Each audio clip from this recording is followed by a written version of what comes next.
Tonight on the Mac to the Future Livecast, go. I hope I say this right. Liz Schimel, the lead on Apple News Plus service, is stepping down after, and let's be kind, a lackluster performance for the $10 a month service.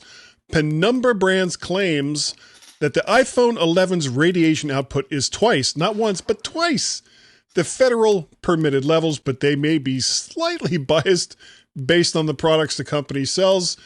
Sherlock may have met his match with Professor Moriarty, but Apple's Sherlock is all about feature theft.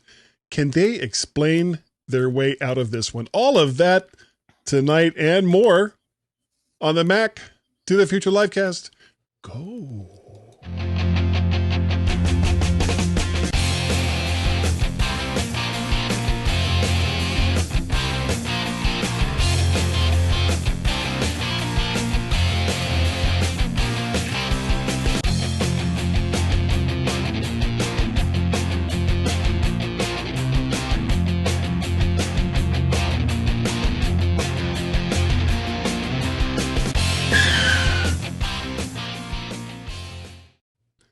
And welcome everyone to the show for tonight, y'all.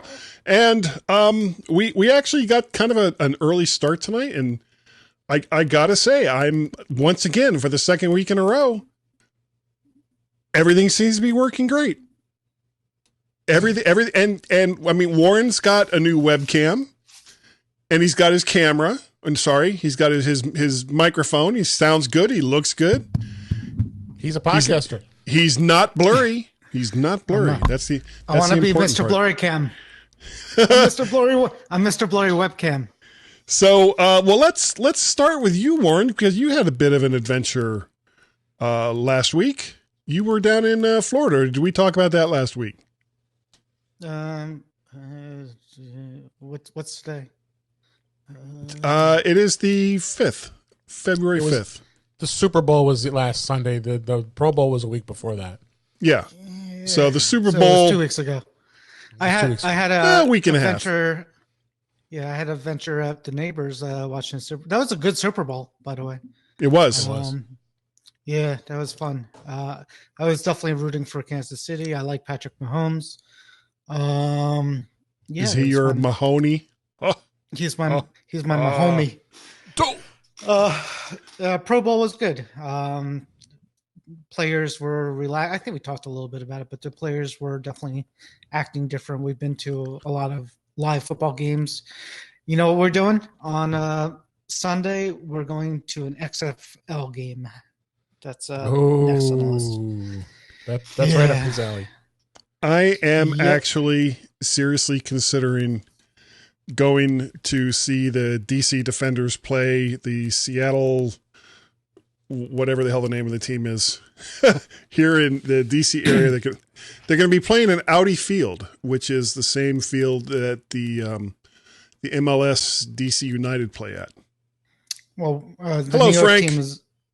The New York team is the Guardians, and they play at the the Giant Stadium. Too big. So. Yeah, that is kind of too big. They are. Yeah, see, that's what this. All right, this is my prediction. Mm-hmm. The stadium is going to be well under half filled, and it's going to look like hardly anyone's there. Yeah, they have truck rallies. I'm sure that there's very few people there too. I mean, it is what it is. Oh, it's MetLife Stadium. That's what it's called. It's MetLife. Well, but it just seems like, if you're starting up an outdoor league, and this is the one thing that the AAF did right. They didn't go to the great big huge stadiums. They were in like 20 to 40,000 seat stadiums. Soccer stadiums. Yeah, and the places when they showed the games on TV, the places looked like they were filled up, and people were having a good time. When you have, and I remember back when not the World Football League, the USFL, when they were playing. I went to a couple of games for the Washington Federals that they were playing outside. They were playing in RFK. Well, RFK was a football stadium, 65,000 to 70,000 seat kind of stadium. And the Federals, who weren't really that good of a team, were only getting like 10, 15,000 people there. And the place looked like it was completely empty. And that's embarrassing when you see it on TV. Now, the Audi field holds about, I think, 25,000. And based on what I'm seeing from available ticket sales, it's going to be reasonably full. And that makes it look like it's fun and it's exciting. It's a place to go. It's something to see. It's a place that you want to be. I mean, the area doesn't have a lot of other venues here, so. There's all kinds of college stadiums, right? Not really. Really? I bet there are. I mean, we have in New York City. I don't know. Well, it doesn't have. There are no football teams in New York anymore. They all play in New Jersey. Jersey. Right. That's why it's at the Rutherford Stadium. But then you would have to pick a college, and the closest one would be Rutgers College, which is, that has a good sized stadium, and that's going to be too far away for everything else. So I bet there's one's closer. I bet there's one closer. Well, anyway, this isn't the breakdown. Sports show. Breakdown obscure outdoor football league show. I'll take pictures of the empty stadium and we'll discuss it then. So. Well, I'm still trying to, because if I can't get someone to go with me here in the DC area, then I'm not going to go. I don't want to go by myself, and Tracy doesn't want to go. And if I was there, I would go with you. Yeah. Well, I don't think, is there a team in the Chicago area? No, not yet. Don't know. Maybe next season, assuming that they get past the first season.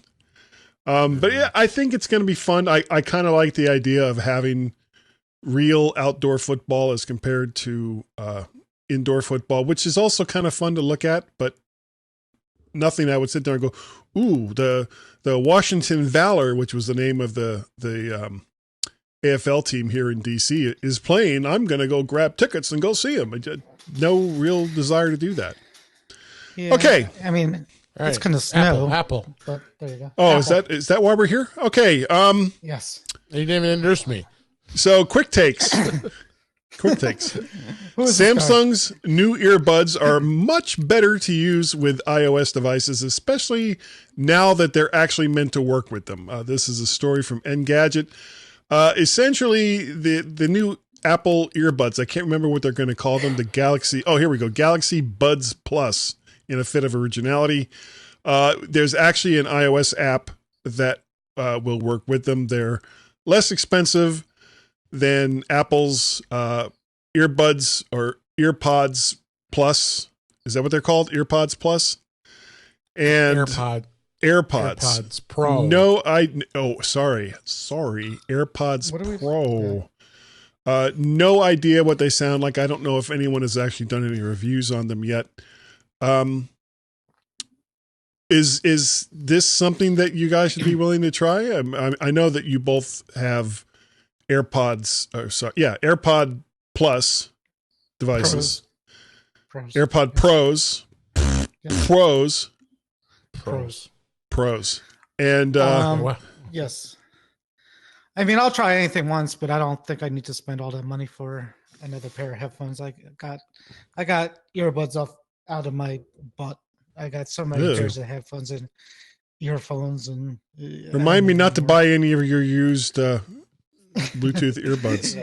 It smells a little bit like they seem stained. Okay, I grossed myself out. Yeah. I've got these, which of course are the first gen, and I've got some ones that I've gotten off wish.com over the years. Ones that actually kind of look like AirPods, but they're huge. I don't know how they fit in anyone's ears. They don't fit in my ears, and they were gold. So gaudy. Okay.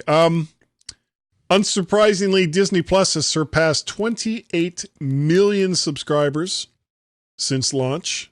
Considering that between the exclusive content that they're starting to put up and the huge back catalog of content with Marvel and Star Wars and Disney and National Geographic and all the rest of them, it's probably not a huge surprise that they've built up such a big lead. Yeah, Do both of you have Disney Plus? I do. I do And not. I have the triple player. If you noticed in that article, also mentioned Hulu and ESPN Plus, which ESPN is Plus, yeah. they've both had incredibly increased subscriber base now that that this package was put together. Yeah, well, what is it? $10.99 for all three? I mean, that's $12.99. Okay, well, even $12.99, you get ESPN or ESPN Plus. You get Hulu, which has its own huge amount of its own huge back catalog, and then all the various entities that Disney's bought up in the last year or two, or maybe even going back farther than that. So I don't think it's a huge surprise that of all the I don't think Apple is so much worried, but I bet Netflix is shaking in their booties.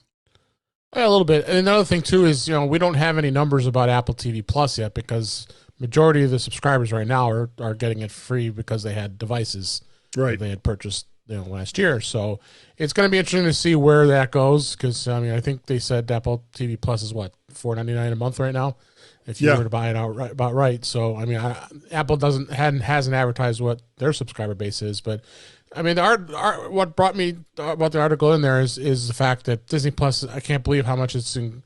It's got 28 million subscribers already, and then the service just started in November. It's basically just here in the U.S., maybe Canada, right? And that's it's coming to UK soon, very soon. I think in March or April. Okay. So I remember hearing David Cohen over on TechFan talk about that. Is it really that late? That's crazy. Yeah, that's crazy. That is crazy. Well, you have to remember that even though Disney as a corporation owns all this content, they have licensing deals with multiple companies around the world, and those companies want their cut. If Disney just comes in and says, well, all this stuff that we license to you to play, we're now just going to have it on our service and you can go, suck eggs. Well, sucking eggs brings in the lawyers and then nobody's happy. Yeah, but from a standpoint of, the British people may not want to subscribe after everybody's seen The Mandalorian 3 times and they know what happens. So it's a problem from that standpoint where, they're going to lose some customers that way. Well, possibly. All right. This is something you put in, David. Apple updates iCloud.com with a proper mobile website for iOS and Android. I didn't realize that iCloud was as an is this as an application? Well, what it is whenever you would go to iCloud.com on an iPhone, it would automatically just bring you right to the iCloud app, and that was the end of it. You wouldn't be able to go to the website. On a Windows machine or a Mac, you could go to iCloud.com and be able to go to the website and be able to access notes. Yeah, that's how I get to it at work. Yeah. Well, you couldn't do that on a mobile device. So now what it does is it when you sign in with when you go to the website and you sign, it automatically sees that you're already signed in to iCloud and you confirm it on an iOS device, and then it brings you to the website, so then you have access to all those apps. Now the one thing it doesn't have access to right now is like the iWork suite and calendar and reminders at the moment, but that's supposed to be added potentially later. But that's a nice thing, and like you said, you do it when you're at home. So, when you're at work. So that makes it easy to access those apps, and that's what's nice about this. And the other thing too is they added support for Android, which I thought was interesting as well. So now you can access it on your mobile device via Android. So yeah, I'm looking at it right now on my iPad, and Pages isn't on there. Neither is Numbers. Right. Or reminders or calendar isn't on there just yet. No, reminders are on there, and so is well, no, not calendar on there. Reminders is though, and so is iCloud Drive. But but not the big three: Numbers, Pages, and and the iWork suite was held out. Yep. Which doesn't make any. I mean, why would you not include that? Especially if you're an Android user. It's configuration. Yeah, well, if you're an iOS user, you wouldn't need to do that. You just download the app. Okay, but what if you're not an iOS user? You're just kind of screwed. Then you don't have it. Use OpenOffice. I don't know. use a. Well, I mean, if you were accessing it through Android, you wouldn't have access to it anyway. I mean, that's the thing. They have to add the web-based access to it. And I think there's probably some coding that has to be done to get that to work. Okay. Frank says that Apple wants Android users to dip their toes in the water. And Jacob Unra says that The World According to Jeff Goldblum is awesome. That's one of the shows I haven't watched yet. That's okay. On Disney Plus. No, that's Apple TV Plus. Yeah. No, it's not. It's Disney Plus. Is it Disney? It's Disney. That's right. Yeah. Or maybe he's just like a split personality, paranoid schizophrenic. No. Wouldn't be the first time. Apple now offers iPhone repairs in the comfort of your home. Has anyone tried this yet? I imagine all the time, 3 times today. Is that based on just Apple Care Plus users, or is that for anyone that calls up with an issue? No, it's I believe, probably anyone, because you're going to pay a fee for it, regardless. And of course, Apple doesn't disclose what that fee is going to be for them to make a house call. And it's only in select cities right now. It's in the big, the 6 big cities. It's Chicago, Los Angeles, New York, Houston, Dallas, and San Francisco. Those were the only cities that it's available to right now. And it's only going to be offered as an option if they feel, as you go through the progress of getting service on your, when you're requesting service on your phone or iPhone, that they would offer that as an option. So if you live in Dunn, North Carolina, you're kind of out of luck. Yeah, nothing, no on site. Okay, good to know. What's he saying? Did Stream drop? I don't get that. What? Derek Ian 2 is asking, did Stream drop? Well, he's asking if the Facebook stream dropped, and it didn't. So. Oh no, it looks like it's still going. Okay. No, it's fine. It's you. It's if you have it's to Derek. Ask, it's you. If you don't know who the drunkest person is in the room, it's you. It's you. Okay. On to the main stories. Apple News not making much news. This is a story from the applepost.com. Liz Schimel, the Apple News managerial lead, is stepping down after less than 2 years. The next manager to take it over will have to try and remake the service into something that people might actually believe is worth $10 a month, which just happens to be twice the cost of the Apple TV Plus service that so many people claim isn't worth it.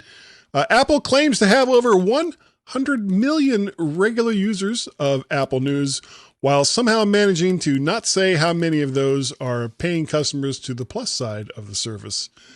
I don't believe either one of you are subscribed to Apple News Plus. I am not anymore. Yeah, I did the trial and just didn't really see the value, and just let it go. We have it because my wife likes the Wall Street Journal, so that's why we have it still. Here's the thing.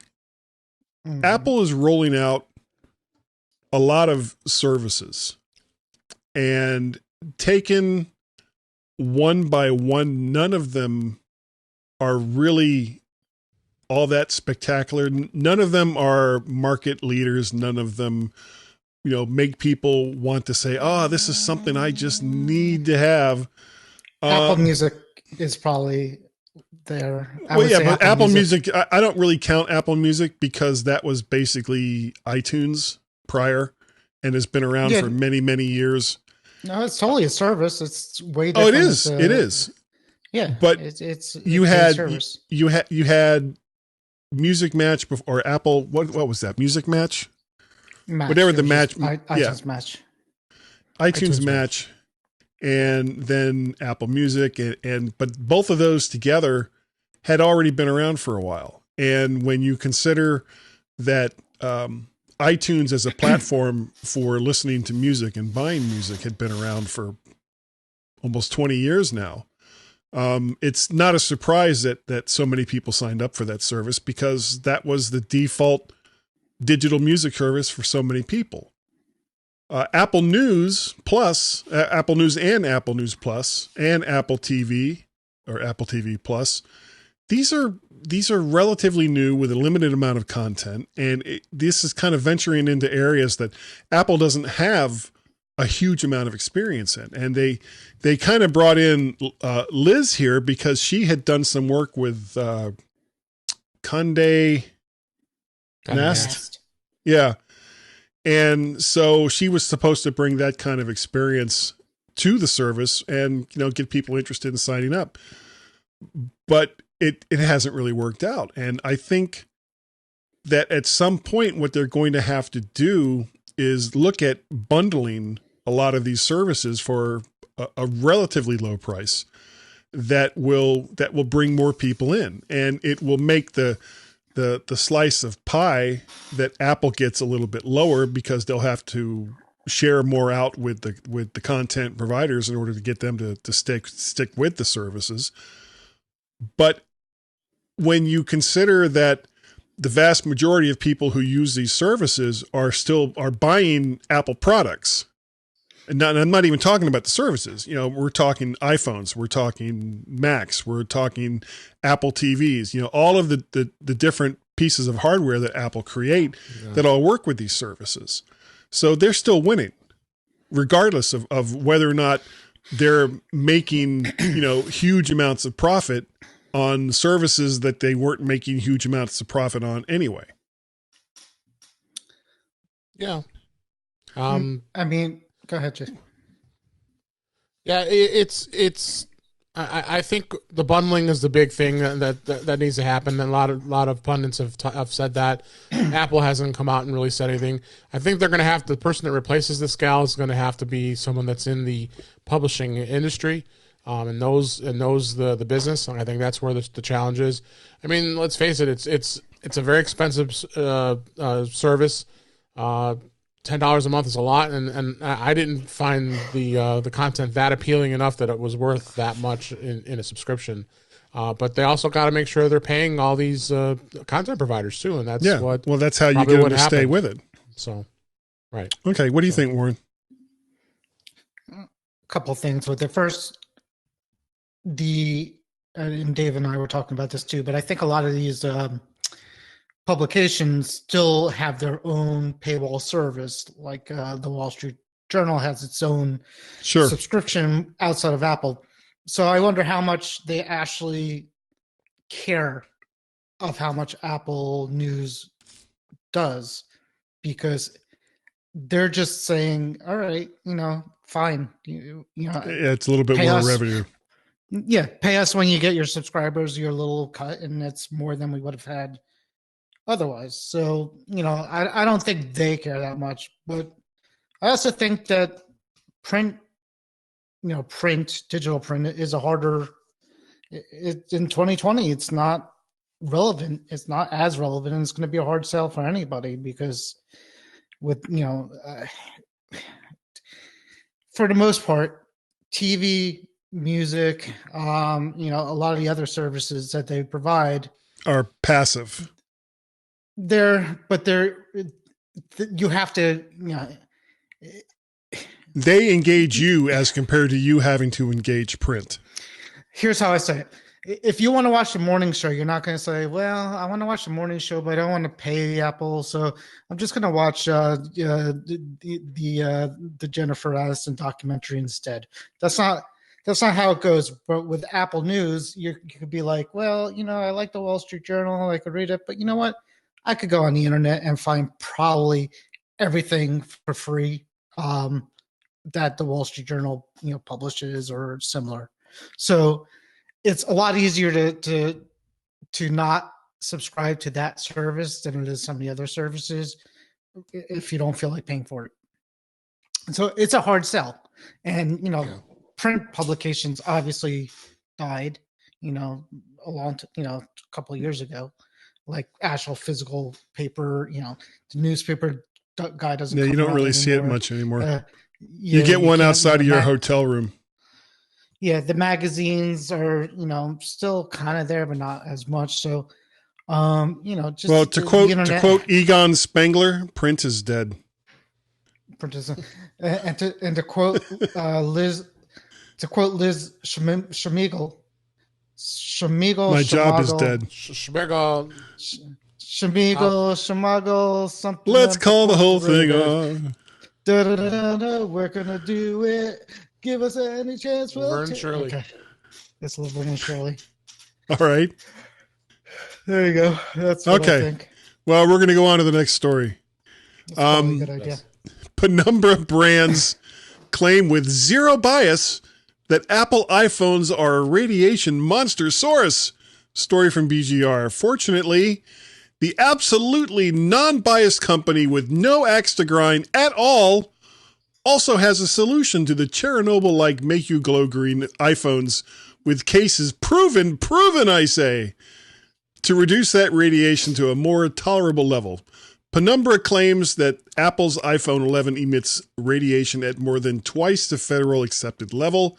That level established by the FCC, which tested the phones themselves and has stated that the radiation level was far below that level.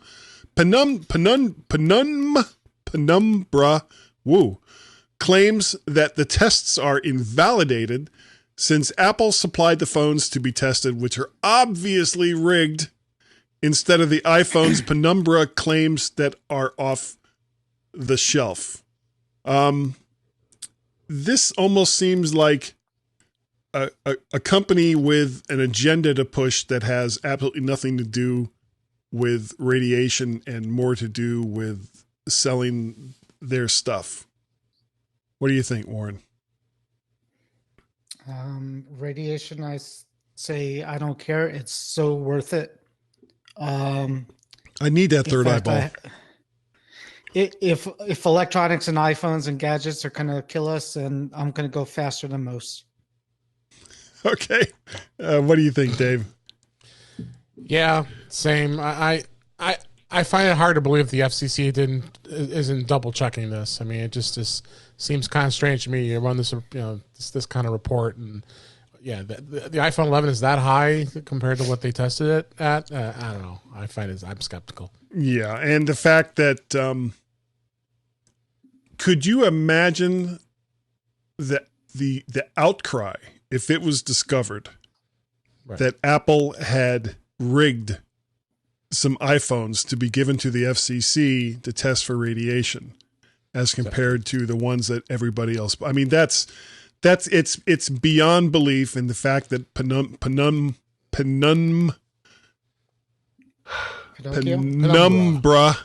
Penumbra sells cases that keep this radiation in check. I think it's just ludicrous that they're putting this out, and I would not be surprised to see Apple push back on this very, very hard. It's the same people who put masking tape on the webcam. Yeah. Oh, those people. The duct tape. Yeah, I when I worked at the Apple shop, this one woman, like, she wouldn't turn on Wi-Fi. She no Bluetooth. She's like, this is all. I mean, she was like full blown nuts with the radiation kind of thing. And there's people out there that are like really believe this stuff. And flat Earth. If it's gonna kill us, it's gonna kill us, man. Yeah, I like using nail polish, and then I just scrape it off. I scrape it off every single week when we do this show, so nobody can see inside my house. On the webcam. Yeah, see, that explains so much about me. It really, really does. Okay, last story for the evening. Sherlock. This is from AppleInsider.com. Apple has borrowed so many elements that make up the Mac OS and iOS over the years that the actual act itself has a name. Sherlock. As to its history, I present the following from Wikipedia. Watson was a software program released by Corellia Software for the Macintosh in 2001, which provided internet content through a familiar Mac OS X-like interface through the use of plugins. Plugins were programmed in Objective-C using Cocoa frameworks that was included with the Mac OS X operating system. In September of 2002, Apple bundled A similar program, oddly enough, Sherlock 3, with Mac OS X 10.2. Advocates of Watson claim that Apple copied the features of Watson without permission, compensation, or attribution. Apple, however, claims that a Watson-like program was simply the natural evolution of Sherlock 2. Well, there's a company called Blix, which created Blue Mail and the Follow app, and they are suing Apple over the introduction of the Sign In with Apple feature. Blix claims it copies Blue Mail's share email feature. The Blue Mail function allows users to communicate using a manageable public interaction address without revealing their private interaction address, a concept that Sign In with Apple performs by creating custom email addresses and forwarding communications onward. Not content with going it alone, Blix is trying to get other developers who they claim have had features borrowed by Apple involved in their lawsuit, and is claiming that as the developer of the OS and its own apps, Apple has an unfair advantage. Most other devs have not joined this suit, and some are claiming it's to prevent retaliation by Apple. Let's start with Dave. Dave, what do you think about this big brouhaha? Well, I mean, it's unfortunate that a lot of apps in Mac world get Sherlocked, but it happens. I mean, Apple has every right to create something that's built into their operating system as long as they're not infringing on any copyright or patent and relates to the software. So, I mean, I guess I see they have some sort of point, but I don't know where this is going to go. And this is going back a ways too. So it's hard to say where this is going to go. What do you think, Warren? Apple is far from the only company that does this. I mean, It just kind of happened with Microsoft with the Internet Explorer. Versus Netscape Navigator. Well, they bundled it with Windows, and everybody cried about it because they took it away. And and remember that Netscape Navigator was a paid program. You had to buy that program. Yeah. And Internet Explorer was free, bundled in with the operating system. So that kind of killed Netscape Navigator because they were no longer able to get people to buy for them. It was integrated, and some programs on operating systems are good enough to use and not pay what you were paying before, and some aren't. And if anything, you should get developers to make better stuff, hopefully to sell it. I mean, an example, and Dave kind of knows about this too, but Apple Sherlocked the sidecar thing that I just bought, the Luna display. Display, right. They Sherlocked in by putting the feature of sidecar, which is what Luna did, as a paid service or a paid device. And to be honest with you, they did it better. I mean, Apple's version of using an iPad as a separate monitor with a Mac works a lot better than Luna does, in my opinion. And that's good because now Luna, and I'll link this somewhere, but the owner of Luna, or CEO of Luna, has this whole blog about Sherlocking and how he's dealing with the Sherlocking and how what it means to the company and things like that. But I like what he's saying, because a lot of what he's saying is like, we're gonna build on it and we're gonna do more. So they're gonna improve a couple things. One of the things they did was you could use another Mac as a monitor for a different Mac, which kind of sounds redundant and silly, but it's not if you have like an old iMac that you no longer have any use for. Right. So if you have an old iMac that can't get updates and you want to use that as a monitor, you could do that. They've been and they're trying to work on a Windows port of the program to do the same thing under Windows. So I mean, the point is, you have to keep innovating. You can't just sit on your laurels. Right. Yeah, and as Dave said, unless they're actually stealing intellectual patents and property of the technology, it's fine because they're not, a lot of these things that they're Sherlocking are, like the article said, are natural advancements that you kind of expected in an operating system anyways. So, I guess if like somebody came up with the craziest thing for like your iPhone that nobody would have thought of in a million years, and then all of a sudden Apple incorporated that, maybe you could wonder if that's right or wrong, or if they could have done that. But for the things that are happening, it's pretty run-of-the-mill updates for operating systems. Well, I think that as long as Apple can prove that they were working on some similar feature set, in their operating system before it was released as a commercial program by another company, then the other company doesn't, and unless they've patented or want, licensing money for whatever it is that this process is supposed to do, then if Apple comes out with something that has similar functionality, it doesn't necessarily mean that they saw what these other people were doing and said, well, okay, we're going to do that too. We're going to build it in, and you get squat. So I think Blix has an uphill battle to try to prove that the service that they provided through Bluemail or Follow app wouldn't have existed from Apple anyway, eventually. I mean, what's the image editor, the cheap image editor program on the Mac that everybody likes nowadays? It's not that expensive. Acorn Pixelmator. Yeah. Is that it? Yeah, that's it. I mean, it looks a lot like Photoshop. That's what I'm saying. Could Adobe sue Pixelmator because they're in essence Sherlocking their product? Are people not going to buy Adobe because of it? I mean, it's hard to prove any of that. Basically what they're saying is, if some other company is doing it and it's almost as good as a more expensive option, then people are going to gravitate towards the free or cheap option. So more or less, that's consumerism.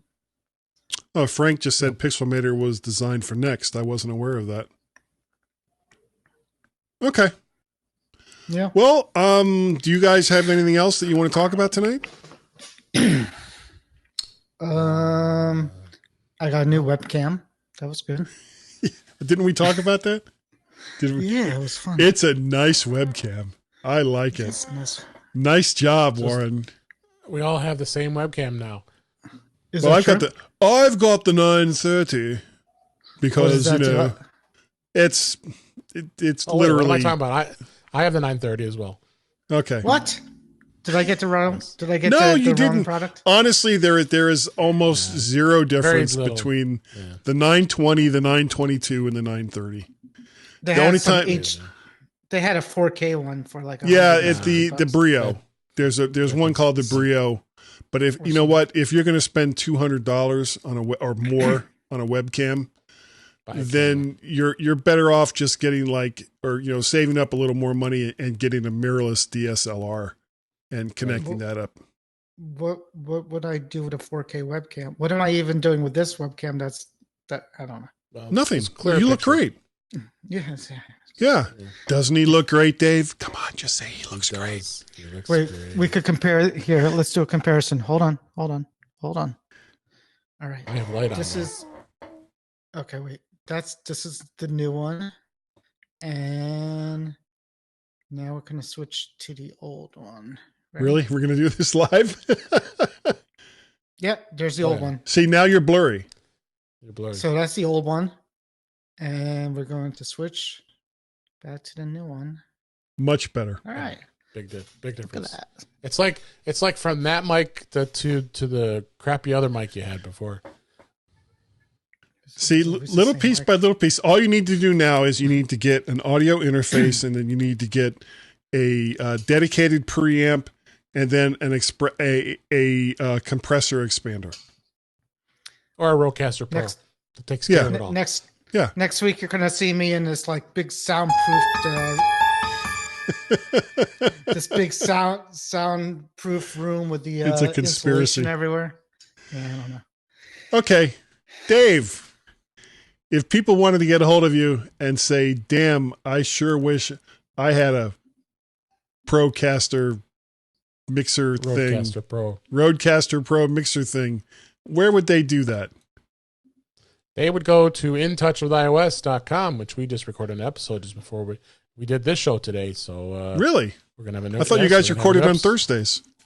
Well, a day early today. I was off early, so we decided, yeah, what the hell, we'll do it a little early today. So we were all warmed up for, and we were all warmed up for you. So we already did a podcast. So cool. But in touch with iOS, intouchwithios.com. You can find me there on that fine podcast, and I'm also president of the Apple User Group in Chicago, Suburban Chicago Apple Users. We have a meeting coming up this Saturday, actually, talking some fun stuff, and then I'm on Twitter at DaveG65. And what about you, Warren? You Guatemala Pro Bowler. You know, that just did not come out right, but now it's funny, and I'm going to leave it. I don't even remember. Did I bowl? No, it had to do with you going to the Pro Bowl. The Pro Bowl. Oh, okay. Yeah, but it's funny because I don't even know if they have bowling alleys in Guatemala. But I think we were bowling. We talked about bowling. I don't know. Facebook. I'm on Facebook, and I do In Touch with iOS, and that's about it. And I'm always home. Always home. If you'd like to get a hold of me, my email address is guy@mymac.com.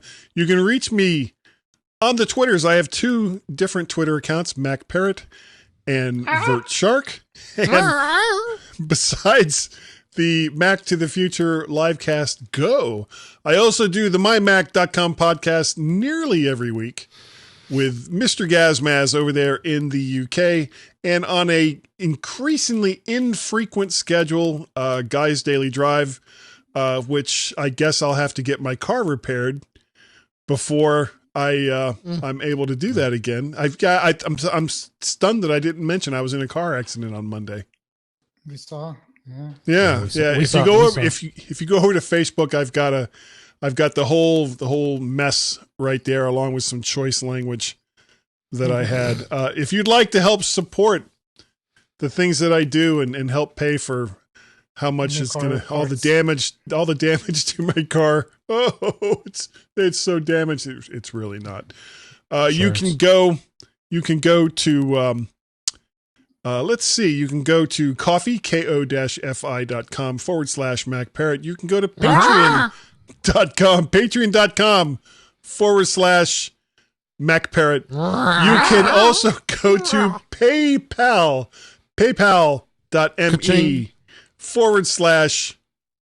/MacParrot. Now, so what happened to the shark? Oh, didn't I say I said VertShark when I was talking about Twitter? Dun, dun, dun, dun, dun, dun, dun, dun, dun, dun. So that is going to do it for this evening. Thank you all so very, very much for joining us. We really do appreciate it. If you would like to hear this podcast instead of watching it live on Facebook, if you subscribe to the Guys Daily Drive feed over there in I almost said the iTunes, but it's the Apple Music's, you will get not only the audio version of this show eventually, you'll also get the infrequent ramblings of me in my car as I drive down the road, and which doesn't contribute to me having accidents at all. Not in the slightest. And I think that is going to do it for the evening. Thank you, Warren. Thank you, Dave. If you would all just give a nice custom wave, and we will get the flock out of here. And we'll catch you all. We'll catch you all next week on the Mac to the Future Livecast. Go. Yeah, dude. Cool.